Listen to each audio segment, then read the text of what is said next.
What's going on, y'all? We are now at the 8th pick in the NBA draft. We're looking at the New Orleans Pelicans here, and again, ton of options for this team here at 8.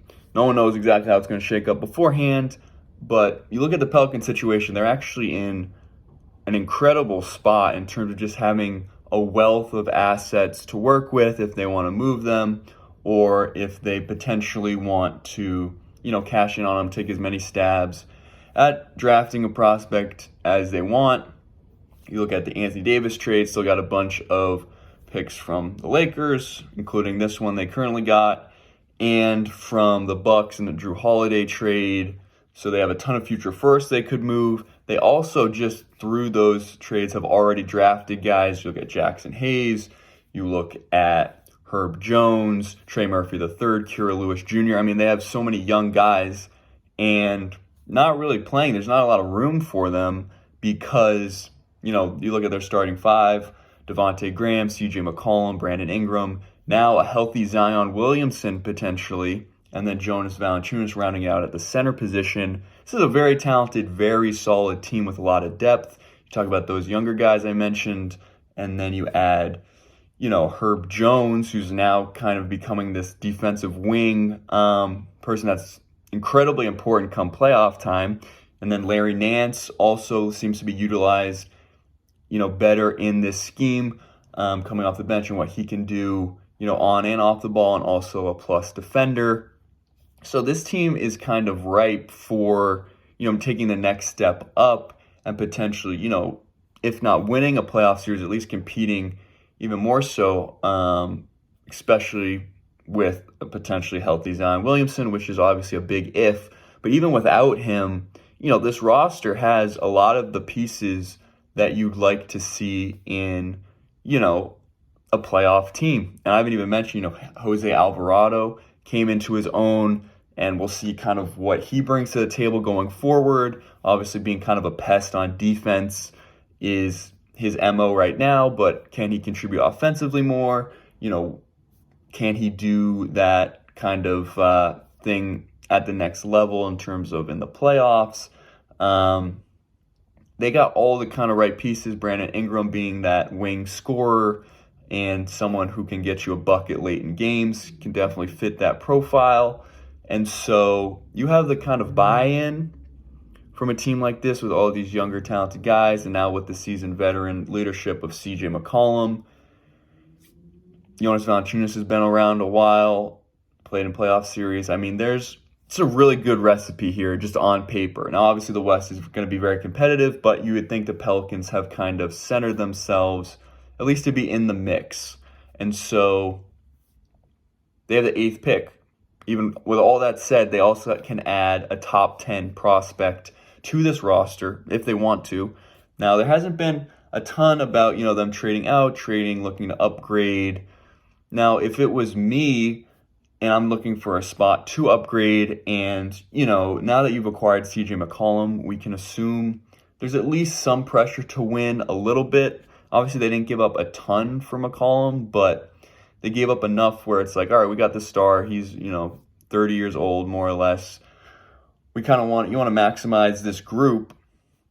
So I would look to upgrade that point guard spot. I know Jose Alvarado has already proven he can come off the bench and be annoying on defense.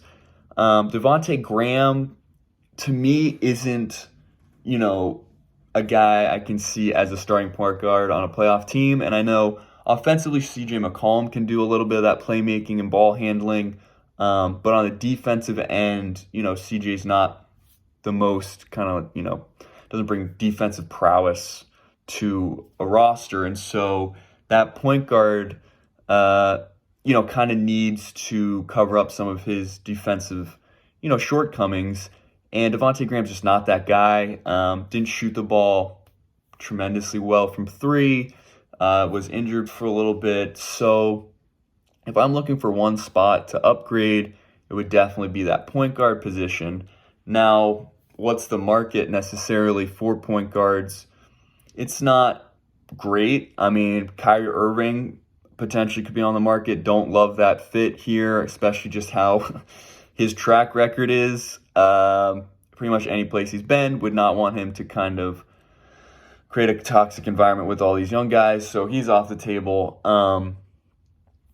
Anyone, they have, like I said, they have the assets to trade for a star, like a serious star, just depending on, if a team's willing to part with one of its stars. But I'll tell you, the ideal trade target, in my opinion, and this is not saying it's a realistic target necessarily, that it would happen, that it could happen, that I've even read anything that it could happen. But if I'm the Pelicans and I'm looking for if I could pick pretty much anyone to be the point guard for my team right now, it's DeJounte Murray. And I'll tell you why, because we already talked about the defensive stuff. He adds a ton of length at the point of attack, great defense, one of the leaders in steals over this past year if you just want to look at numbers. Obviously, defense can be hard to quantify. But, a plus defender, an elite defender at the point guard position, can also distribute. So you're looking at someone that can feed CJ McCollum, can feed Ingram, can feed Zion, Jonas Valanciunas, all the way around, gets everyone, all those mouths to feed, everyone gets their touches, keeps the ball moving.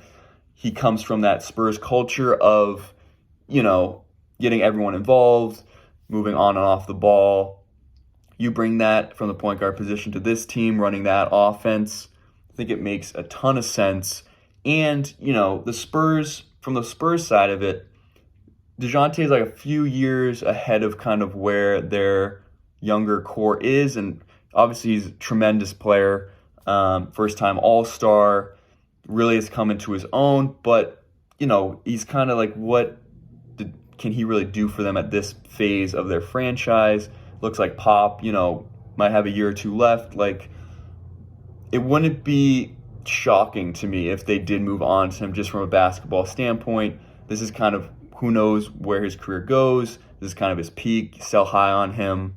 And the Pelicans, they have prospects. If you want to roll the dice on Kira Lewis, Trey Murphy III, Jackson Hayes, and those contracts add up more or less to what Murray would be. You throw in a couple future firsts, and your starting five is going to be ridiculous, and you really didn't give up many, rotation minutes in order to get him. And you're starting to kind of feel like a contender. I mean, you're looking at that starting five. If Zion is what he was before the injury, I mean, this is going to be a team that is going to be very difficult. I mean, there's just no weakness. Who are you going to attack on offense and defense that, other guys can't kind of make up for? The only thing I would worry about a little bit is shooting, just because Murray doesn't necessarily bring that. But, between McCollum and Ingram, I think you can spread the floor enough. And even, you can't go small on this team. Zion's going to bully you. Valanciunas is going to bully you. So that would be my one concern, but I think Murray checks off a lot of boxes and makes a lot of sense. Now, if we're talking about just the pick itself, I think Johnny Davis could also check off a lot of those boxes as being, a big guard that can play defense, also someone who can shoot the ball. So maybe that addresses that even better. Obviously not as much a win-now move to take a rookie versus DeJounte Murray, but makes a lot of sense. Johnny Davis at 8. Also, if Dyson Daniels may fall, it will depend on kind of what Portland does at 7.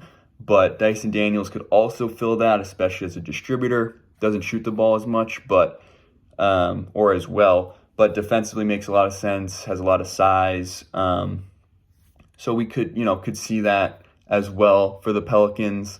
And you can also, add a 3-and-D guy, an AJ Griffin, Benedict Mathurin as another defensive-minded guy. I mean, there's a lot of flexibility here, and it just depends on, what do you want out of your draft? Do you want the defensive point guard? And then maybe in free agency or in a trade, you go grab a couple more shooters. If a guy like Eric Gordon's on the market, can go just snag one of those guys, and then you kind of can round out your roster that way. But if I'm the Pelicans, man, I'm looking at making that big move using all these assets, because I already got the young core. I already got a kind of a timeline with Ingram and Zion, and with CJ and Jonas Valanciunas being at 30. We have a window here. Let's use some of our assets. We don't have to sell out, but might as well use a couple of those picks, try and get another big name to pair with what we've already got going on, and see what happens. And feel free to let me know what you think these Pelicans should do, who they should go after, maybe they should draft, who they should trade for. Love to hear what you have to say, but for now, take it easy, take care of yourselves, and I'll see you next time.